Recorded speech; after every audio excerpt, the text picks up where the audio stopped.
خالد بن ولید رضی اللہ تعالیٰ عنہ اسلام کی وہ شمشیر تھے جو کفر کے خلاف ہمیشہ بے نیام رہی۔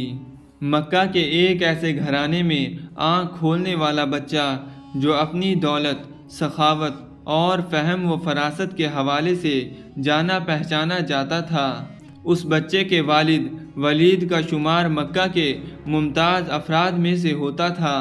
وہ مکہ سے طائف تک پھیلے ہوئے بے شمار باغات کے مالک تھے۔ اہل مکہ انہیں العدل اور الوحید کے لقب سے پکارتے تھے۔ وہ عرب کا پہلا شخص تھا جس نے چوری کی سزا میں ہاتھ کاٹنے کی تجویز پیش کی تھی، جو بعد ازاں اسلامی نظام میں بھی شامل ہوئی۔ فوجی مہارت میں بھی ولید کا جواب نہ تھا۔ یوں اس بچے کو دولت اور مذکورہ خوبیوں کا سرمایہ ورثے میں ملا۔ بچے نے بڑے شاہانہ انداز میں پرورش پائی۔ اس کے باوجود اسے مردانہ کھیلوں اور فن حرب و ضرب سیکھنے کا جنون تھا۔ اس نے گھڑ سواری، شمشیر زنی اور تیر اندازی بچپن میں ہی سیکھ لی تھی۔ کشتی اور نیزہ بازی میں بھی اس کا کوئی ثانی نہ تھا۔ لوگ اسے میدان کا جادوگر کہتے تھے۔ ان خوددار صلاحیتوں کے مالک کا نام خالد بن ولید رضی اللہ تعالیٰ عنہ تھا۔ میدان کھیل کا ہو یا جنگ کا، آپ اپنی ذہانت اور مہارت سے پاسا اپنے حق میں پلٹنے کے ماہر تھے۔ حضرت خالد رضی اللہ تعالیٰ عنہ نے کشتی میں مکہ کے بڑے بڑے نامور پہلوانوں کو پچھاڑا۔ ایک بار مکہ میں کشتی کے مقابلے ہو رہے تھے۔ حضرت عمر فاروق رضی اللہ تعالیٰ عنہ، جن کا شمار شہر کے نامور کشتی لڑنے والوں میں ہوتا تھا، آپ کے مقابلے میں تھے۔ دونوں ایک دوسرے کو پچھاڑنے کی بھرپور کوشش کر رہے تھے۔ مقابلہ کافی دیر جاری تھا اور فیصلہ نہیں ہو رہا تھا۔ اچانک حضرت خالد رضی اللہ تعالیٰ عنہ کا داؤ چل گیا۔ انہوں نے اپنے ماموزاد حضرت عمر فاروق رضی اللہ تعالیٰ عنہ کو اٹھا کر پٹخ دیا، جس سے حضرت عمر فاروق رضی اللہ تعالیٰ عنہ کی پنڈلی کی ہڈی ٹوٹ گئی اور میدان حضرت خالد کے ہاتھ میں آ گیا۔ قبول اسلام سے پہلے حضرت خالد رضی اللہ تعالیٰ عنہ اسلام کے سخت مخالف تھے۔ آپ اسلام اور مسلمانوں کو نقصان پہنچانے کی ہر ممکن کوشش کرتے اور میدان جنگ میں مسلمانوں کے خلاف آگے آگے رہتے تھے۔ جنگ احد میں فتح یاب مسلمانوں کو شدید نقصان پہنچانے والے خالد بن ولید ہی تھے۔ ذہانت، حاضر دماغی، حالات کا تجربہ کرنے اور جنگی حکمت عملی میں آپ کو کمال حاصل تھا۔ حضرت خالد بن ولید رضی اللہ تعالیٰ عنہ کو رسول اکرم صلی اللہ علیہ وسلم نے اللہ کی تلوار سیف اللہ کا خطاب عطا فرمایا تھا۔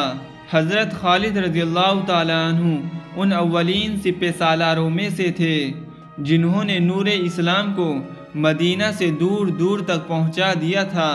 تاریخ اسلام ہی نہیں، عالمی جنگوں کی تاریخ خالد بن ولید رضی اللہ تعالیٰ عنہ کو چند ایک عظیم جرنیلوں میں شمار کرتی ہے۔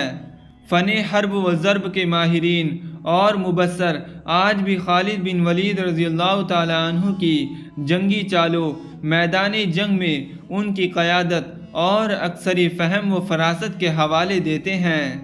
ہر میدان جنگ میں مسلمانوں کی تعداد کم ہی رہی ہے، کفار کی تعداد کہیں دگنی تھی۔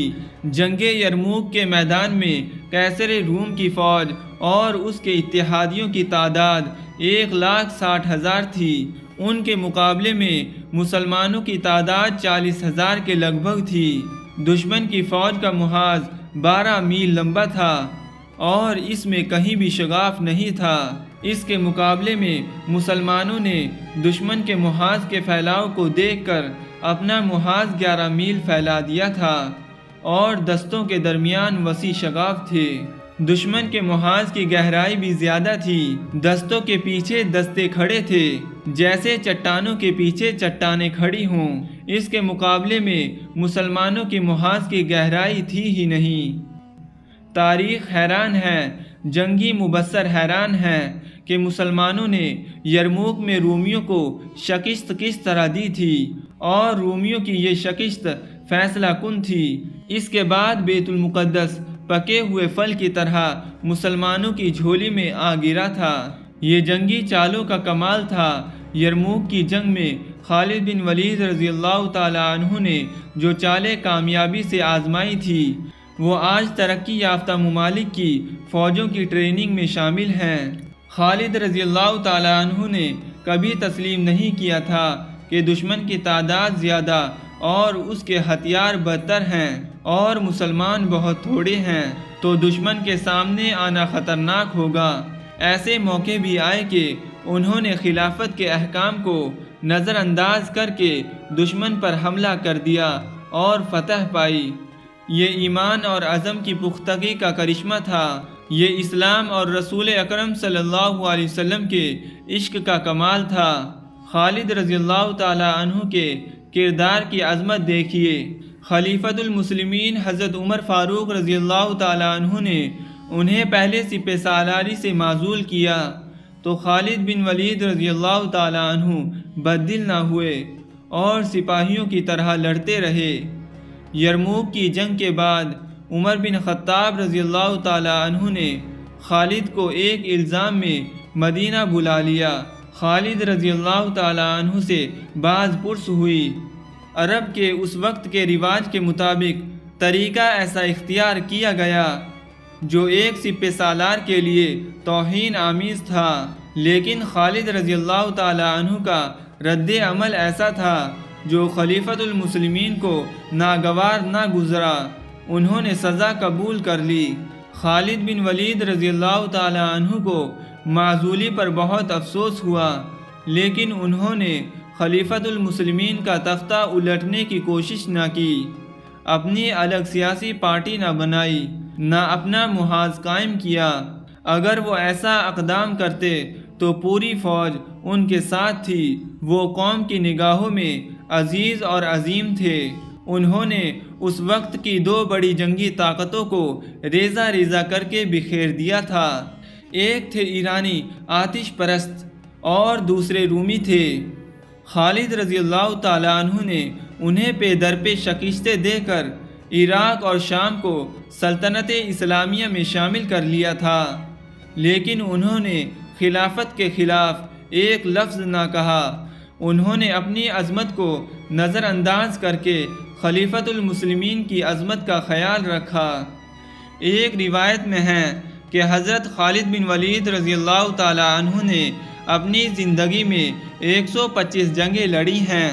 ساری عمر اسلام کے دشمنوں سے جہاد کرنے والے عظیم سپہ سالار نے ہر خطرے کا سامنا کیا مگر شہادت نہ ملی، جس کے لیے آپ نے فرمایا، میرے جسم پر کوئی ایسی جگہ نہیں ہے جہاں پر زخموں کے نشان نہ ہوں مگر مجھے جہاد کرتے ہوئے شہادت نہ ملی۔ حضرت خالد بن ولید رضی اللہ تعالی عنہ کو نبی کریم صلی اللہ علیہ وسلم نے سیف اللہ، اللہ کی تلوار کا لقب دیا تھا۔ پھر یہ اللہ کی تلوار کس طرح ٹوٹتی؟ حضرت خالد بن ولید رضی اللہ تعالی عنہ نے 642 ہجری میں حضرت عمر فاروق رضی اللہ تعالی عنہ کے دور خلافت میں وفات پائی۔